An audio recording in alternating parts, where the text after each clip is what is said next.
Welcome to This Week in Economics with Robert Wenzel. Hello, everyone. I'm Robert Wenzel. Welcome to a special edition of This Week in Economics. I'm going to have my regular podcast on Sunday, but there's a topic I wanted to touch on right now because it's hot in the news. And there's been some conversation, some discussion in the comments section at my blog, economicpolicyjournal.com. And I want to address that right away. There's an allegation made in the at economicpolicyjournal.com that the fact that the brokerage firm Robinhood stopped allowing its clients to buy stock in GameStop is a move toward socialism. Now, there's also other people who are claiming that the move by Robinhood to halt buying in GameStop and other stocks involved in the short squeeze was the result of the hedge funds putting pressure on Robinhood. None of these surmises are true. What actually went on was something very, very basic that occurs all the time to maintain the integrity of the market. Let me explain. Every brokerage firm, stock brokerage firm in the United States, is required to have a certain amount of capital set aside, a certain amount of its own money set aside relative to the size of the accounts that they're trading for.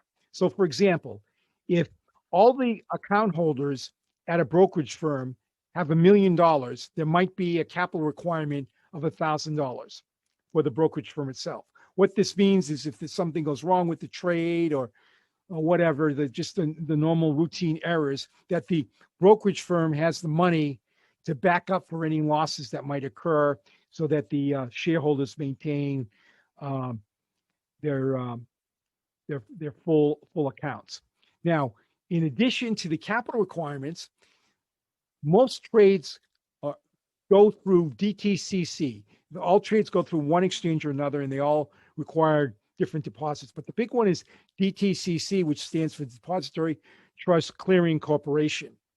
Now, what they do is they require brokers to maintain a certain amount of deposits on hand based on the net amount of purchases by their clients. Now, this makes sense because when you do a trade, settlement date, when you have to pay for it, is the trading day plus 2 days. That's T plus 2. So if you buy a stock today, you don't have to pay for it for 3 days. So there's always someone somewhere, for whatever reason, that doesn't pay for their stock. And that's really a problem between the broker and the client. DTCC doesn't want to hear about that. They want to maintain the integrity of the market by making sure the person who sold the stock gets paid. So they know there's going to be a small percentage of these reneges that go through, or errors, whatever they might be. So they require brokerage firms to keep some deposit money on hand. So if one of these things happens and the client doesn't make his payment, DTC can just go from the brokerage account deposit and pay the person who sold the stock. So it maintains the integrity of the market. Otherwise, the seller of the stock would never know when he's going to get paid and when he's not. So it's totally an integrity move. Now, when a stock gets extremely volatile, like GameStop and the other stocks that were squeezed get, DTCC will raise the deposit requirement because they know from experience that on these kind of stocks, if the stock starts to drop, there's going to be all kinds of people that are not going to pay for the stock. And they don't want to have anything to do with that. So that's between the brokerage firm and the client. All they want to ensure that transaction is complete, that the seller gives the certificate to the brokerage firm, and the brokerage firm in turn makes the payment. And if the client doesn't make the payment, DTCC takes it out of the brokerage firm deposit. And what they do is they raise the deposit. If GameStop is at $480, and then the next day you wake up and it's at $300, there's going to be guys that, not all, but some people are just not going to pay for the stock. So they're going to renege on that trade. And it may take a long time, if ever, for the brokerage firm to get the money back. DTC doesn't want to hear anything about that. They just want to make sure that they've got enough money on deposit by the brokerage firm to protect for the percentage of reneges that will occur, so that the seller of the stock gets this payment. That's what it's all about. It's about total integrity of the system, so that buyers get their certificates when they're supposed to, and sellers get their cash when they're supposed to. So that's what happened in the situation of Robinhood brokerage firm. They had accounts where 50%, Robinhood accounts, 50% of them had GameStop stock. Now, some people had gains of 1,600%. So Robinhood had to be bumping up against its capital requirements. It's a small firm. It's not like a brokerage firm that's connected to a multi-billion-dollar bank where they can just draw down lines of credit to boost their capital. Robinhood was probably bumping up very, very close to the capital requirement, and they would have been in default with regard to what their capital requirement would be, which is a very, very serious problem.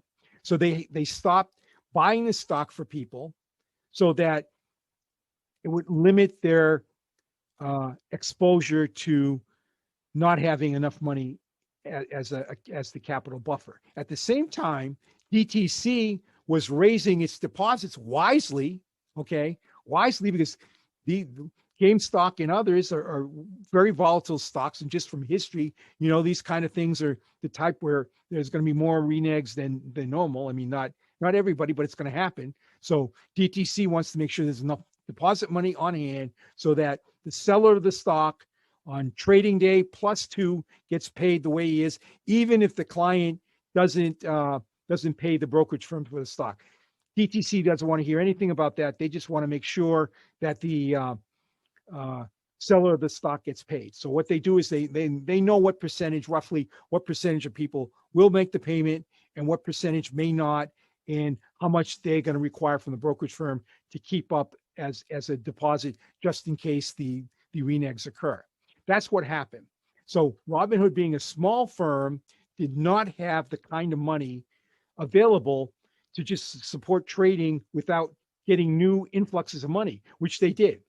The day after they halted trading, they raised $1.3 billion, and then a couple of days later, they raised another $1 billion plus. So now I'm sure they have plenty of money as far as capital is concerned.